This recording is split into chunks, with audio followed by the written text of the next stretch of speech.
इस कार्यक्रम के बाद आज रात को 8:30 बजे अपनी बात बताने वाला हूं। तो देखिए, जो हाल बीजेपी ने वेस्ट बंगाल में अलग अलग पार्टियों का किया है, वही हाल बीजेपी का सेम हुआ है तमिलनाडु में।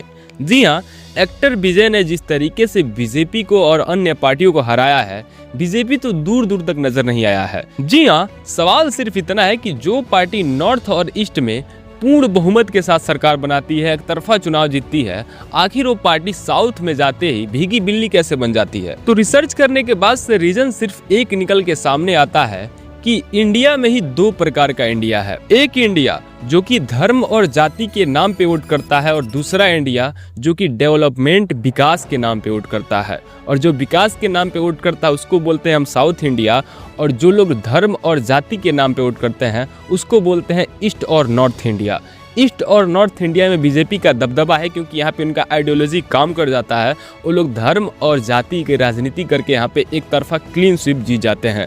लेकिन जैसे ही अपना ये आइडियोलॉजी लेके साउथ में घुसते हैं, भाई वहाँ के लोग पढ़े लिखे हैं। इंडिया में सबसे ज़्यादा पढ़े लिखे लोग साउथ में ही होते हैं, और वहाँ के लोग इसमें फंसते नहीं हैं। उनको बेहतर पता होता है कि उनके लिए बेहतर कौन है, इसीलिए वहाँ के लोग किसी पार्टी के गुलाम नहीं हैं, पार्टी को अपना गुलाम बना के रखते हैं। भले ही एक्टर विजय का पार्टी वहाँ पे चुनाव जीता है, लेकिन ये पार्टी 10 साल, 15 साल, 20 साल तक राज नहीं करेगी। वहाँ के लोग इस पार्टी को चेंज करेंगे, क्योंकि वहाँ के लोगों का मानना है कि अगर एक ही पार्टी को हम बार बार जिताएंगे तो उनके मन में अहंकार आ जाएगा, और वो ऐसा डिसीजन लेने लग जाएंगे जो ना हमारे लिए बेहतर होगा और ना ही हमारे स्टेट के लिए बेहतर होगा। क्योंकि एक ही पार्टी को लंबे समय तक आप अगर राजनीतिक कमान सौंप देते हैं तो उनके मन में अहंकार आ ही जाता है। जैसे बीजेपी को ही देख लीजिए, पिछले 15 सालों से उनका सेंट्रल में गवर्नमेंट है, लेकिन इतना सारा कांड होने के बाद से भी उनको कोई फर्क नहीं पड़ता। वो लोग यूजीसी कानून लाए, आज तक प्राइम मिनिस्टर नरेंद्र मोदी एक भी इंटरव्यू नहीं दिए। इन सब चीज़ों से उनको फर्क ही नहीं पड़ता,